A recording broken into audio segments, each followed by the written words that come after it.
sông núi Việt Nam, cùng tiếng sông núi Việt Nam.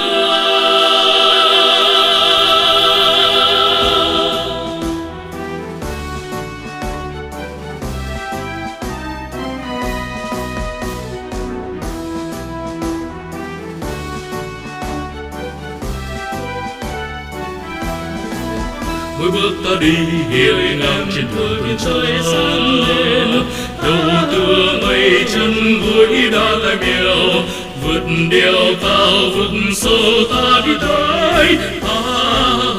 Cầu phải xanh ta canh giấc ngủ em thơ, tình yêu phải xanh ta giữ tròn về bên rồi.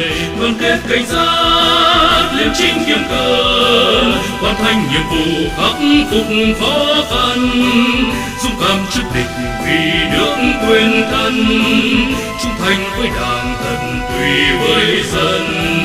Lời bác vòng mãi trong trái tim mình, hoàn thành nhiệm vụ khắc phục khó khăn, dũng cảm trước địch vì nước quên thân, trung thành với đảng tận tụy với dân.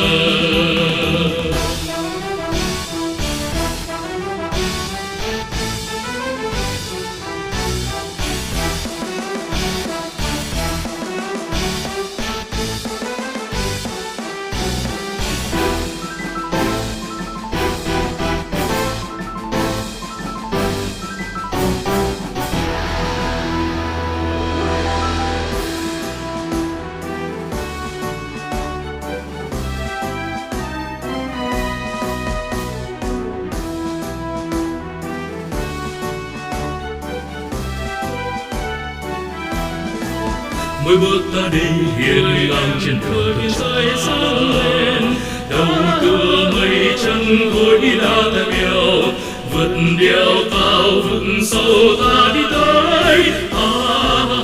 Cầu phải xanh ta canh giấc ngủ em thơ, tình yêu cầu phải xanh ta giữ tròn về bên rồi. Đoàn kết cảnh giác liêm chính kiếm cờ, hoàn thành nhiệm vụ khắc phục khó khăn, dũng cảm trước địch vì nước quên thân, trung thành với đảng tận tụy với dân. Lời bác vòng mãi trong trái tim mình, hoàn thành nhiệm vụ khắc phục khó khăn, dũng cảm trước địch vì nước quên thân, trung thành với đảng tận tụy với dân. Đoàn quân anh dũng, đoàn quân anh dũng, xuống trận trong tay,